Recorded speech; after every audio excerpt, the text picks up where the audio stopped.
नमस्कार दोस्तों, बहुत ही ज़रूरी जानकारी आज मैं आप सभी लोगों के लिए लेकर के आया हूँ। आप लोगों में बहुत सारे लोगों के दिमाग में ये सवाल आया होगा कि खजूर और छुहाड़े इन दोनों में ज़्यादा ताकतवर कौन है, ज़्यादा फायदेमंद कौन है। और बहुत सारे लोगों ने इस पर बहुत सारी बातें कही हैं, लेकिन कहीं पर भी सेटिस्फैक्ट्री रिजल्ट आपको नहीं मिलेगा। और आज मैं आप लोगों को एकदम अच्छे से बताऊंगा कि जो छुहाड़ा होता है और खजूर होता है, दोनों में ज़्यादा ताकत किसके अंदर होती है। और जो लोग कमज़ोर हैं, जो लोग शिथिल हैं, जो लोग नपुंसकता के, नामर्दी के कगार पर आ चुके हैं, जो अपनी ताकत को बढ़ाना चाहते हैं, उनके लिए खजूर या छुहाड़ा कौन ज़्यादा उन्हें फ़ायदा पहुंचाएगा। तो दोस्तों ध्यान से सुनिएगा, बहुत कुछ चीज़ें आज आप लोगों को जानने को मिलेंगी। तो दोस्तों, ये जो खजूर होता है ना, ये एक ताज़ा, नरम और रसीला फल होता है और यह सीधे पेड़ से तोड़ करके खाया जाता है। पेड़ से तोड़ करके इसकी पैकिंग होती है, इसको फ्रेश डेट्स भी कहा जाता है।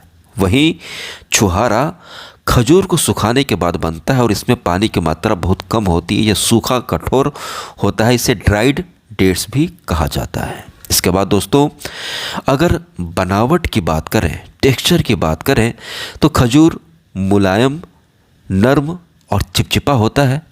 वहीं छुहारा सख्त, सूखा और कुरकुरा होता है। छुहाड़ा, ठीक है दोस्तों। अब स्वाद की बात करें तो खजूर जो होता है दोस्तों, ये अत्यधिक मीठा और रसदार होता है, लसलसा सा होता है।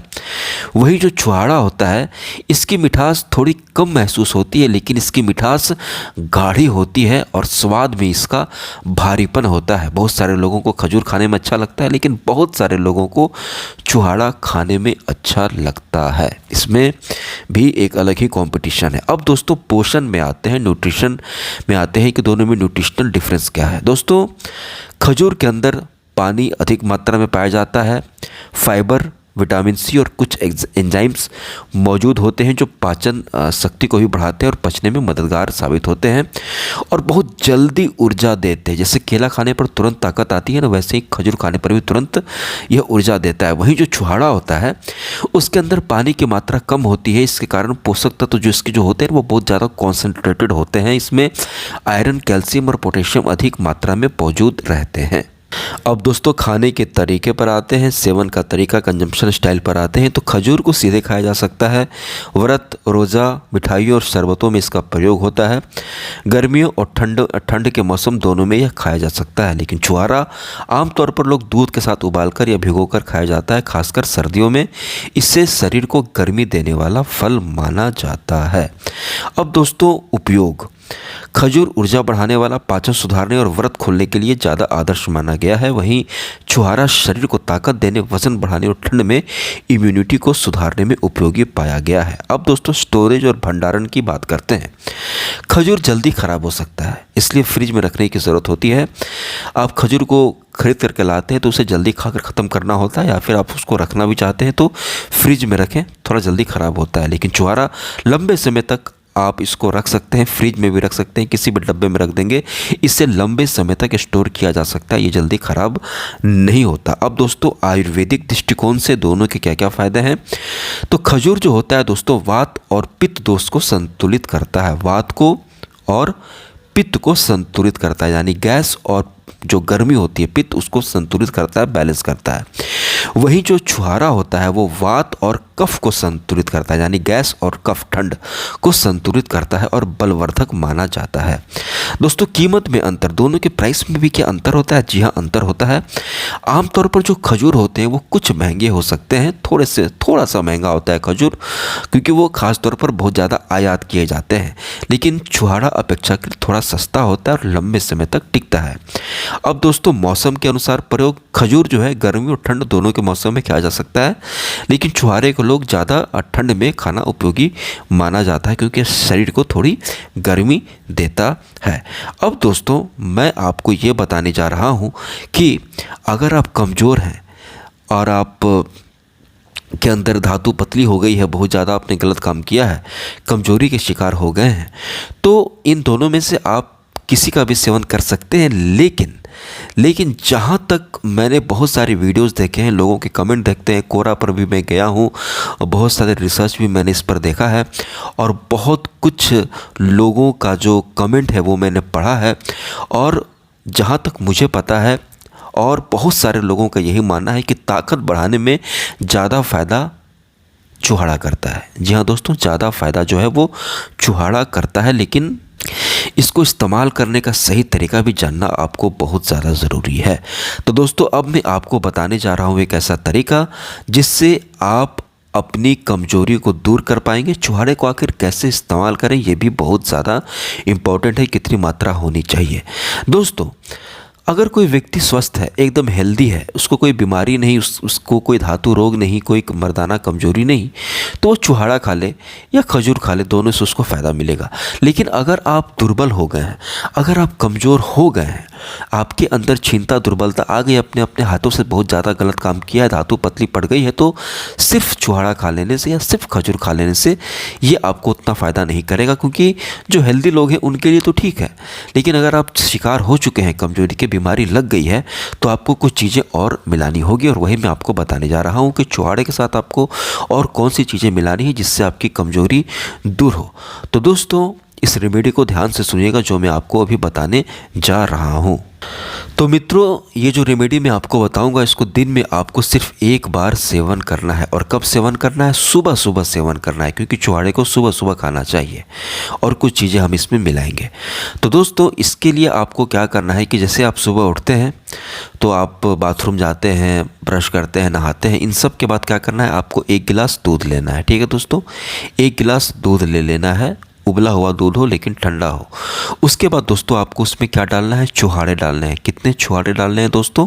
आपको उसमें 3 चुहाड़े डालने हैं। चुहाड़े भी बहुत तरह के होते हैं, एक थोड़े से लाल टाइप के, थोड़े सफ़ेद टाइप के, एक थोड़े काले टाइप के।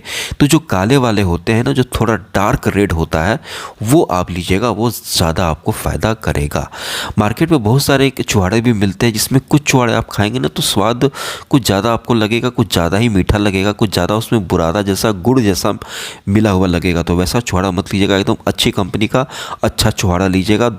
10 रुपये 20 रुपये थोड़ा महंगा पड़े पर केजी के हिसाब से, लेकिन आप वही लीजिएगा। और जो काले वाले होते हैं ना, वो वाले लीजिएगा। तो आपको कितना चुहाड़ा लेना है? 3 चुहाड़ा लेना है। 3 से ज़्यादा आपको नहीं लेना है, क्योंकि हमें ठीक होना है, हमें फ़ायदा उठाना है। ये नहीं कि ज़्यादा के चक्कर में हम पेट पर कोई असर डालें। तो आपको 1 गिलास दूध लेना है और उसमें आपको सबसे पहले 3 चुहाड़े डाल देने हैं। उसके बाद दोस्तों, आपको क्या करना है कि उसी दूध में आपको 4 आलमंड्स, 3 चुहाड़े 4 आलमंड, 4 से ज़्यादा आलमंड आपको नहीं लेना है। 4 आलमंड यानी कि जो बड़ी बादाम होती है ना, वो 4 आलमंड आपको उसमें डाल देना है। और फिर उसके बाद आपको उसमें 2 फिक्स यानी कि 2 अंजीर सूखा सूखा मिलता है, आप ये तीनों खरीद करके, चुहाड़ा, बादाम और फिक्स अंजीर तीनों खरीद करके ले आए। 100 150 रुपये में आपको अच्छा खासा क्वांटिटी मिल जाएगा। और सुबह 1 गिलास दूध में आप 3 चुहाड़े, 4 आलमंड्स और 2 फिक्स डाल करके आपको छोड़ देना है। कितने देर के लिए छोड़ना है इसको आप 2 से 3 घंटे के लिए छोड़ दीजिएगा। दोस्तों, एक बात मैं आपसे कह दूं कि चुहाड़ा हो या खजूर हो, इस रेमेडी को जो आज मैं बता रहा हूँ, इसको शुगर के मरीज न लें। अगर आपको डायबिटीज़ है, आपको शुगर है, तो आपको इस रेमेडी का इस्तेमाल नहीं करना है। ठीक है, क्योंकि चुहाड़ा हो या खजूर हो, ये दोनों मीठे होते हैं, इनमें शुगर होता है, तो शुगर के मरीजों के लिए ये रेमेडी नहीं है। बाकी लोग सबको इसका इस्तेमाल कर सकता है। ठीक है, तो दोस्तों, आपको इन सबको डाल देना है और डाल करके आपको कितने देर के लिए छोड़ना है? लगभग 2 से 3 घंटे के लिए छोड़ देना है। ठीक है, 2 से 3 घंटे में क्या होगा ना कि ये जो चुहाड़ा ये अच्छे से फूल जाएगा, दूध इसके अंदर चला जाएगा, जो आलमंड आपने डाला है उसके अंदर भी वो भी फूल जाएगा, और फिर जो फिक्स आपने डाला है ना अंजीर, वो भी एकदम स्पंज की तरह फूल जाएगा। फिर 2 से 3 घंटे के बाद, नाश्ता करने के बाद, नाश्ता आपने कर लिया, उसके बाद आप नाश्ता करने के 1 घंटे के बाद आप चुहाड़े को निकालिए, चबा चबा करके खाइए। फिर जो आलमंड है उसके छिलके को उतार लीजिएगा। छिलके को अगर आप चबा चबा कर खाएंगे ना तो कब्ज हो जाएगी आपको। ठीक है, आलमंड का जो छिलका अगर आप खा लेते हैं तो वो पेट को बांध देता है, कब्ज हो जाता है। तो आपको छिलका उतार करके सबसे पहले 3 खजूर को चबा चबा करके खाएं, उसके बाद आलमंड को निकालें, आलमंड को भी चबा चबा करके खाएं, छिलका उतार लें, और फिर उसके बाद जो अंजीर होगा उसको भी चबा चबा करके खाएं। पहले इन तीनों को मुंह से देर तक चबा चबा करके खाएं और ऊपर से आप दूध पी लें दिन में सुबह सुबह नाश्ता करने के बाद। बस आपको एक बार इस रेमेडी को इस्तेमाल करना है। 2 से 3 दिन में आपको बहुत ज़्यादा ताकत की अनुभूतियाँ होने लगेगी, नीचे से एकदम टाइट होने लगेगा। लेकिन आपको अपने ऊपर संयम रखना है, कोई गलत काम नहीं करना है। ताकत बचाने की चीज़ होती है, ताकत संभालने की चीज़ होती है, ताकत संजोने की चीज़ होती है। इतना आपने खर्च किया अब मत कीजिएगा, ताकत गाढ़ा होगी, इसे गाढ़ा होने दीजिए और कंटिन्यू 3 महीने तक खाइए सुबह सुबह, ठीक है। 3 महीने तक कंटिन्यू खाएंगे दोस्तों तो आपको ज़बरदस्त फ़ायदा मिलेगा और यह आपकी कमजोरी को दूर करने में आपके बहुत काम आएगा। फ़ायदेमंद तो खजूर भी है, लेकिन जब बात ताकत की हो और मर्दाना ताकत की तो इसमें चुहाड़ा पहले आता है, ठीक है दोस्तों। आशा करता हूँ कि जानकारी आपको अच्छी लगी होगी। वीडियो को लाइक और चैनल को सब्सक्राइब ज़रूर कीजिएगा और मेरे बताए हुए रेमेडी को आप लोग इस्तेमाल कीजिएगा। 3 महीने में वो आपकी सारी कमजोरी एकदम दूर कर देगा, वज़न भी बढ़ेगा, गाल भी भरेगा, खून बनेगा, चेहरे पर एक चमक आएगी, जवानी फिर से चढ़ेगी। आप सभी लोगों का बहुत बहुत धन्यवाद।